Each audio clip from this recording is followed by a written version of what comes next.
દુધિયા ગામે સલાણિયા, જાટવા અને હરિજન સમાજનો રસ્તો અને સ્મશાન જર્જરિત હાલતમાં અને ગંદકીથી રોગચાળાની ભીતિ.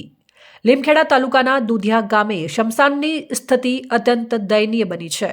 અહીં વસતા સલાણિયા, જાટવા અને હરિજન સમાજના સ્મશાનમાં જવા માટે પાકો રસ્તો જ નથી, પરંતુ જે પગદંડી જેવો માર્ગ છે ત્યાં કચરાના ગંજ ખડકાયેલા હોવાથી મૃતદેહને સ્મશાન સુધી લઈ જવામાં પરિવારજનોને ભારે હાલાકી વેઠવી પડી રહી છે.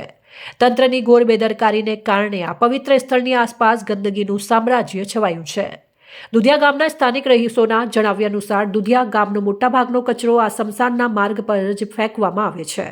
કચરાના ઢગલાઓને કારણે રસ્તા પર ગંદકી ખદબદી રહી છે અને અસહ્ય દુર્ગંધ મારી રહી છે. આ ગંદકીના કારણે આસપાસના રહીશોના સ્વાસ્થ્ય સામે પણ ખતરો ઊભો થયો છે. હાનિકારક કચરા અને દુર્ગંધ વચ્ચેથી અંતિમ યાત્રા પ્રસાર કરવી એ માનવતા માટે પણ શરમજનક બાબત બની ગઈ છે. માત્ર રસ્તો જ નહીં, પરંતુ જે સ્મશાન બનાવવામાં આવ્યું છે તેની હાલત પણ અત્યંત જર્જરિત થઈ ગઈ છે. સ્મશાન ગમે ત્યારે તૂટી પડે તેવી સ્થિતિમાં છે. વરસાદી સિઝનમાં કે આકરા તાપમાં અગ્નિદાહની વિધિ કરવામાં આવતા ડાગુઓ માટે અહીં ઊભા રહેવું પણ મુશ્કેલ બને છે. પાયાની સુવિધાઓના અભાવે આ સમાજના લોકોમાં ભારે રોષ જોવા મળી રહ્યો છે.